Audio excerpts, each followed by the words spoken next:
کہانی بڑی دل آویز ہے، اور یہ کہانی اس دور کی ہے جب میرے حضور ہجرت کا سفر کیا، اور آپ جانتے ہیں کہ میرے حضور کے ساتھ حضرت ابو بکر صدیق رضی اللہ تعالیٰ عنہ بھی تھے، اور راستے کے اندر ایک جگہ پر حضور کو بھوک محسوس ہوئی، تو میرے حضور جو ہے وہ ایک کچی کلی پہ دستک دی، تو بتایا جاتا ہے کہ وہ عاتقہ بنت معبد کی کلی تھی، تو اس نے دروازہ کھولا تو حضور فرمایا کہ ہم مسافر ہیں، اور اگر تیرے پاس کوئی چیز ہو تو ہم خریدنے کی بھی طاقت رکھتے ہیں، اور اگر تو ہماری میزبانی کا شرف پالے تو یہ بھی جو ہے وہ تیرے لیے اعزاز ہوگا۔ تو اس نے کہا کہ میں ایک عرب خاندان کی بیٹی ہوں، جب ہمارے گھر کوئی مہمان آ جاتا ہے تو پھر ہمیں چاہ چڑھ جاتا ہے، اور پھر مہمان بھی اتنے سونے آ جائیں، لیکن میرے مقدر ماڑے کے اس وقت گھر میں کوئی شے نہیں جو میں آپ کی خدمت میں پیش کر سکوں۔ بکریوں کا ریوڑ باہر چرنے کے لیے گیا ہے، تو بتایا جاتا ہے کہ اس کے ویڑے کے اندر ایک طرف کمزور اور لاغر سی بکری بندی تھی، تو حضور میں اگر تو کہے تو ہم اس بکری کا دودھ دو لیں۔ اس نے کہا کہ اس کی تو ہڈیوں میں گودا بھی نہیں ہے، اس کی کھیری میں دودھ کہاں سے آئے گا؟ تو حضور میں اگر تو اجازت دے تو ہم اس سے دودھ لے لیں۔ اس نے ہنس کے کہا اگر یہ آپ کو دودھ دے دے تو مجھے کیا اعتراض ہو سکتا ہے؟ حضرت ابو بکر صدیق رضی اللہ تعالیٰ عنہ آگے بڑھے اور اس بکری کو کھولا اور لا کر یوں حضور کے سامنے کھڑا کیا۔ معبد کا چھوٹا بچہ تھا جو اس منظر کو دیکھ رہا تھا، اور شاید آج وہ بھی پریشان تھا کہ یہ بکری تو اپنے قدموں پہ کھڑی ہو کر میرے ساتھ کھیلتی بھی نہیں ہے، آج کون سے لوگ آئے ہوئے ہیں کہ اسے بھی چاہ چڑھے ہوئے ہیں۔ تو وہ بکری کو حضور کے سامنے کھڑا کیا گیا نا، تو میرے حضور نے اپنا دست برکت، دست رحمت، دست شفا، دست نور، حضور نے اس کی پشت کے اوپر یوں پھیرا۔ یار بس ہاتھ پھیرنے کی دیر تھی کہ بکری کو بھی پتہ لگ گیا کن کا ہاتھ میری پشت پہ آ گیا ہے۔ اللہ اکبر، ایک میں ہی نہیں عاشق زمانہ ہے۔ تو بکری نے یوں جرجری لی اور ٹانگیں چوڑی کی اور اس کی کھیری میں دودھ اتر آیا۔ اب حضور معبد سے کہا کہ برتن لاؤ۔ اب بکری کا دودھ کتنی مقدار میں ہوگا؟ معبد نے ایک چھوٹا برتن حضور کو پیش کیا۔ میرے حضور جب دودھ دونے لگے تو راوی کہتا ہے نیچے سے جھاگ اٹھنے لگی۔ اللہ اکبر، پورا برتن جب دودھ سے بھر گیا تو حضور میں دوسرا برتن، پھر تیسرا برتن، پھر چوتھا برتن، یہاں تک کہ معبد کے گھر کی تھالیاں بھی حضور نے دودھ سے بھر دی۔ اللہ اکبر، میرے استاذ مکرم فرمایا کرتے ہیں لگتا یوں تھا جیسے اس دودھ کا کنیکشن رب نے حوض کوثر کی نہروں سے جوڑ دیا تھا۔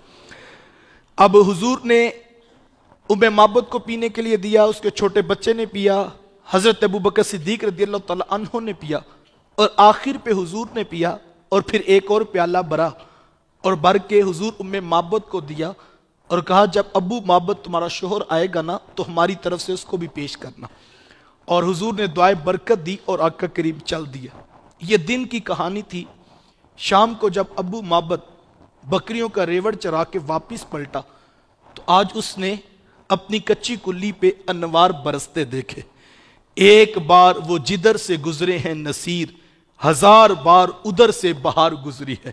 اور اگر اسے میں نشور وحدی کا لہجہ دے لوں تو اس نے کہا تھا چند لمحوں کے لیے ٹھہرے تھے تم جس پیڑ کے نیچے، چند لمحوں کے لیے ٹھہرے تھے تم جس پیڑ کے نیچے، سنا ہے آج تک اس پیڑ کا سایہ مہکتا ہے۔ جہاں سے حضور گزر جائیں وہاں برکتوں کا بھی سما ہوتا ہے۔ تو ابو معبد گھر آتے ہی پوچھتا ہے کہ آج خیریت ہے؟ کہا کیا ہوا؟ کہا ماحول میں خوشبوئیں اور روشنیاں پھیلتی محسوس ہوتی ہیں، آج کوئی گھر میں آیا تھا؟ معبد کہتی ہاں آج نہ ہمارے گھر میں مبارک آیا تھا۔ حضور کا نام تو پوچھنا یاد نہ رہا، اپنے گمان میں نام رکھ لیا، دل میں خیال آیا ہوگا جو اتنی برکتیں دے کر جائیں وہ پھر مبارک ہی تو ہوتے ہیں، تو کہا آج نہ ہمارے گھر میں مبارک آیا تھا۔ اب ابو معبد پوچھتا ہے کہ وہ مبارک کیسا تھا؟ معبد حضور کا مبارک حلیہ بیان کرتی ہیں۔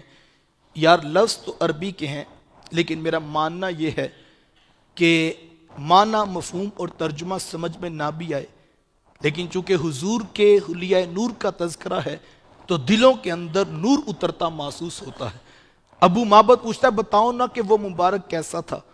پھر معبد بولنے لگی یار بولنے کیا لگی ان کے منہ سے بھی روشنی نکلنے لگی. کہتی ہے میرے شوہر نامدار تمہیں کیا بتاؤں کہ آج آنکھوں نے کیا دیکھا ہے.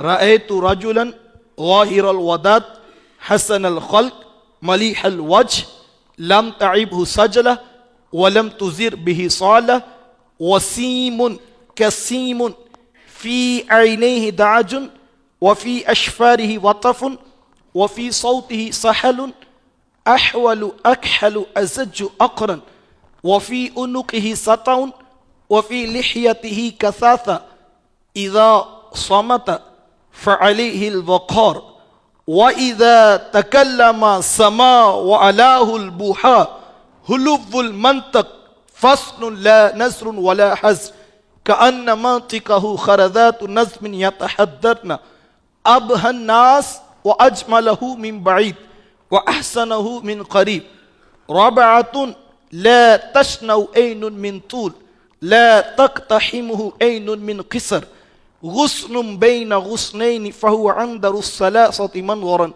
وأحسنهم قدرا له رفقاء يحفون به إذا قال استمعوا لقولي وإن أمر تبادروا إلى أمره محفوظ محشود لا آبس ولا مفند.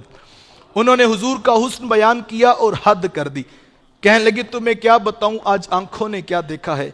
ایک ایسا چہرہ دیکھا جن کے اوپر ملاحت چھائی ہوئی تھی, اللہ اکبر, جن کا رنگ نکھرا ہوا تھا اور خوبصورت تھے, خوب رو تھے.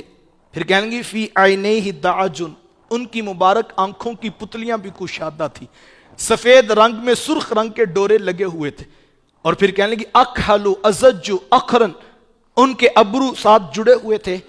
اور کہنے لگی کہ بغیر سرما لگائے آنکھیں سرمگی تھیں. پھر کہنے لگی وفی عنقہ سطع, تمہیں کیا بتاؤں ان کی تو گردن بھی چمک رہی تھی. وفی لحیتہ کثاثہ, اور ان کی جو مبارک داڑھی تھی نا لگتا تھا جیسے نور کی جھالر ہو. اور پھر کہنے لگی اذا صمت فعلیہ الوقار, جب خاموش ہوتے نا تو باوقار لگتے. وَإِذَا تَكَلَّمَ سَمَا وَعَلَاهُ الْبُحَا, کہا جب خاموش ہوتے تو باوقار لگتے, اور جب بولنے لگتے تو منہ سے روشنی نکلنے لگتی, نور کی کرنیں چھن چھن کے نکلتی تھیں. اللہ اکبر. یار میں قربان جاؤں ام معبد آپ کے مقدر پر, کتنے غور سے حضور کو دیکھا.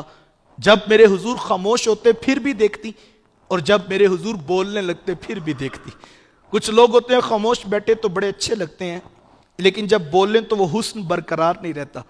لیکن اس نے کہا نہیں, وہ ایسے نہیں تھے. جب خاموش ہوتے تو باوقار لگتے, اور جب بولنے لگتے تو روشنیاں نکلنے لگی. پھر کہنے لگی اب الناس واجملہ من بعید واحسنہ من قریب, تمہیں کیا بتاؤں وہ کتنے خوبصورت تھے. 100 باتوں کی ایک بات یہ ہے کہ جب دور سے دیکھا نا تو سونے لگتے تھے, اور جب نیڑے آئے تو اور بھی سونے لگتے تھے. کچھ لوگ ہوتے ہیں دور سے بڑے پیارے لگتے ہیں, لیکن جب قریب آئیں تو نقوش میں وہ کشش نہیں رہتی. لیکن اس نے کہا وہ ایسے نہیں تھے, دور سے بھی سونے لگتے تھے اور قریب آئے تو اور بھی سونے لگتے تھے. اچھا, انہوں نے یہاں پر حضور کی صورت کے ساتھ ساتھ حضور کی سیرت کو بھی بیان کر دی. کچھ لوگ ہوتے ہیں دور سے بڑے بلے لگتے ہیں, لیکن جب کاروبار کریں, نوکری کریں, رشتہ داری جوڑیں تو اندر سے وہ کہانی نہیں نکلتی. وہ کیا کسی نے کہا تو یوں تو اس کے لہجے میں برف تھی, لیکن جو چھو کے دیکھا تو اپنا ہی ہاتھ جل گیا. لوگ اوپر سے اور ہوتے ہیں, اندر سے کچھ اور ہوتے ہیں. ممبر پر تو شعلہ بیان خطیب ہوتا ہے, لیکن جب ٹائم لینے کے لیے فون کریں تو کہانی ریٹ لسٹ سن کر کچھ اور بن جاتی ہے. لوگ اوپر سے کچھ ہوتے ہیں, اندر سے کچھ اور ہوتے ہیں. لیکن اس نے کہا وہ ایسے نہیں تھے. جب دور سے دیکھا نا تو آنکھیں جھکی ہوئی تھی, اور جب نیڑے آئے تو حیا کے پیرے پھر بھی سلامت تھے. دور سے بھی سونے لگتے تھے اور قریب سے بھی سونے لگتے تھے. اللہ اکبر. اچھا, اس کا ایک مفہوم میرے شیخ طریقت بھی بیان کیا کرتے ہیں. آپ فرماتے جنہوں نے قریب بیٹھ کے دیکھا نا ان کا نام ہے حضرت ابو ہریرہ رضی اللہ تعالی عنہ. کسی نے ان سے پوچھا تھا کہ جناب آپ نے تو نیڑے بیٹھ کر دیکھا ہے, آپ بتائیں نا کہ حضور کیسے تھے. تو فرمانے لگے کیا پوچھتے ہو, کل قمر لیلۃ البدر لم ارا قبلہ ولا بعدہ مثلہ. کیا پوچھتے ہو, 14ویں رات کا چمکتا چاند تھے حضور, پھر کہا نہیں نہیں حضور جیسا نہ پہلے دیکھا نہ بعد میں دیکھا۔ حضرت حسان بن ثابت رضی اللہ تعالیٰ عنہ پاس کھڑے تھے، کہا جناب دیکھتے کیسے؟ کسی ماں نے جنم دیا ہوتا تو دیکھتے۔ خدا نے وہ سچا ہی پن چھڑیا جدے وچ محمد نو ٹالیا سی۔ خدا نے حسینہ جمیلہ دا منہ موڑ دیتا، محمد بنا کے قلم توڑ دیتا۔ ایسا حسین پیکر تراشا، لا یجلس الذباب علی جسد، جس میں اتھر پہ مکھی کو بیٹھنے کی بھی جرت نہیں۔ یہ کنہوں نے کہا تھا؟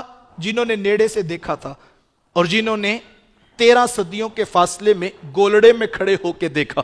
انہوں نے پھر کیا کہا؟ مکھ چند بدر شاشانی ہے، متھے چمک دی لاٹ نورانی ہے، کالی زلف تے اکھ مستانی ہے، مخمور اکھی ہن مد بریاں۔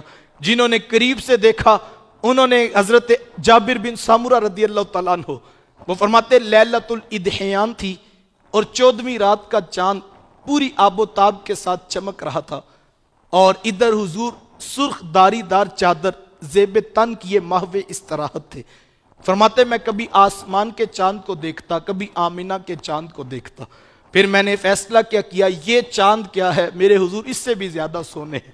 اللہ اکبر۔ آسمان گر تیرے تلووں کا نظارہ کرتا، آسمان گر تیرے تلووں کا نظارہ کرتا، ہر روز ایک چاند تصدق میں اتارا کرتا۔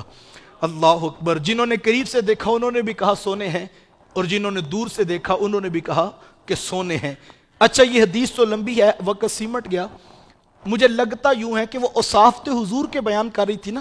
آگے انہوں نے کہا کہ وہ ایسے تھے کہ جیسے 2 سرسبز و شاداب شاخیں ہوں، اور وہ اتنی پیاری ہوں کہ نظر ان سے بھی نہ ہٹے، لیکن وہ ان میں درمیان میں تیسری شاخ لگتے تھے، اور وہ اتنے خوبصورت تھے۔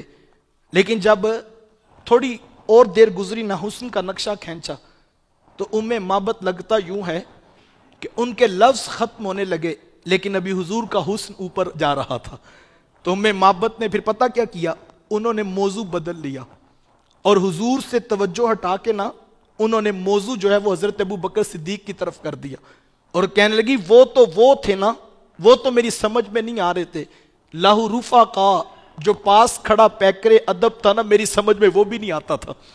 کہا وہ تھے، لیکن جو پاس کھڑا پیکرے ادب تھا نا، میں نے ان کو بھی دیکھا۔ لاہو رفا کا یحفون بھی اذا قال، جب وہ کوئی بات کرتے نا تو یہ کان لگا کر ان کی بات کو سنتا۔